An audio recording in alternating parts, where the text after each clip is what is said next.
To that, I've also added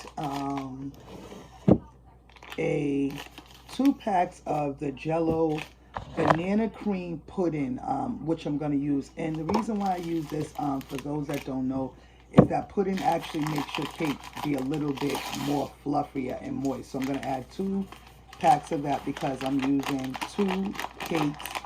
So I'm going to make sure that I have enough. And what I'm going to do is I'm going to add to that some milk as well as water.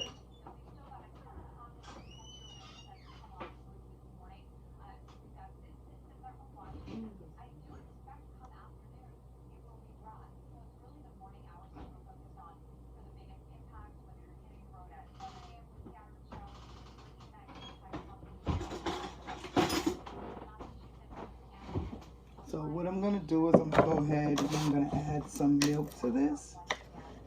And you can kind of eyeball it. You don't want to add too much, but you don't want to add a little. And the milk is for my pudding and to also make my cake a little bit fluffy as well. So I'm going to go ahead and put my milk right there. And then I have my mixer, and I'm going to just start to mix all the ingredients around inside of there. And the reason why I'm doing this is because I want to mix everything inside of there so that it can be nice and blended. And what I do is I fold. I learned that it's best to fold when you're mixing, like making a cake, so that you get all your ingredients inside.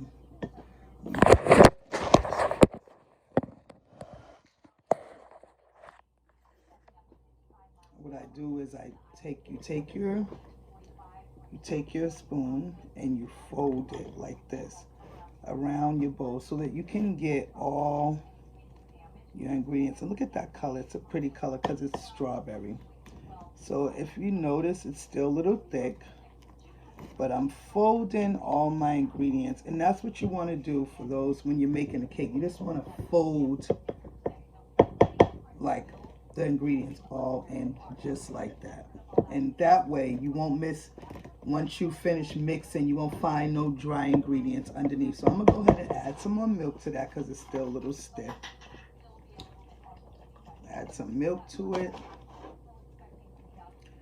And what I'm going to do is I'm going to just fold the milk inside there. And fold all my ingredients. The pudding, the 2 cake batters, and I'm also going to add some butter to this. Now, I have some butter that I've already sat out and let it melt. It's best to let your butter, especially when you're baking, just to let your butter stay out. That way you don't really have to melt it. And what I'm going to do is I'm going to fold that butter inside as well. A little messy, but I'm going to do that, guys. So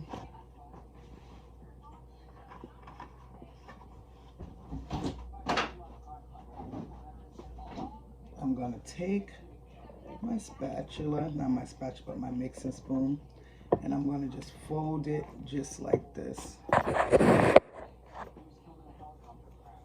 Just like that, guys. And you want to just fold it over like that.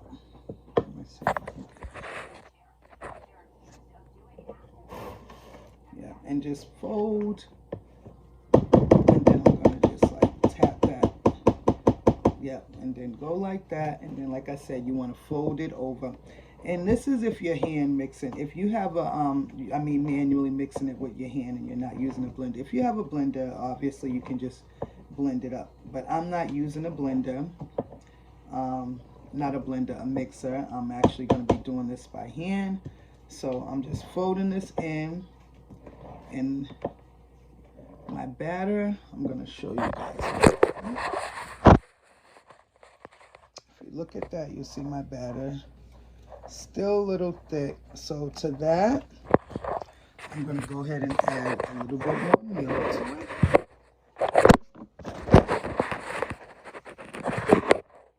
Sorry, guys. And I also have my butter. If you notice, like I said, I added the butter in there. And like I said, a little hack for you guys, like when you're baking, just leave your butter out if you're a baker. You don't have to refrigerate it because it will stay soft. Put it in like a little butter dish or like a little small container. And that way, especially when you're going to bake, you'll get ready and your butter's nice and soft. If you're going to need eggs, it's good to just like let them sit out to room temperature right before you're going to use them. And that way, like, they won't be real cold, or, you know, they'll do what they have to do. So what I'm doing is I'm just mixing.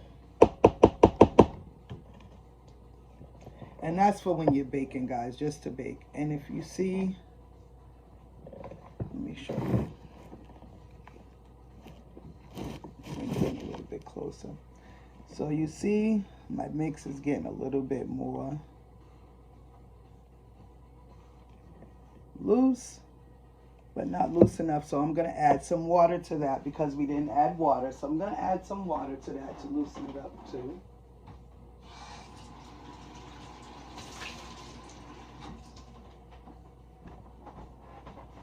And again, you want to, you know, you go by the ingredients that the cake said. So I used milk because I am cooking with, I'm baking with some, you know, pudding. So I'm going to add water now to, you know, for the cake batter, because the cake batter actually asks you to add water. So I'm going to go ahead and add some water, and that will loosen up our cake batter even more. So we're going to fold the water inside there. And you can get you a measuring cup and just, you know, go by whatever the box says, because this is a box, quick box cake mix.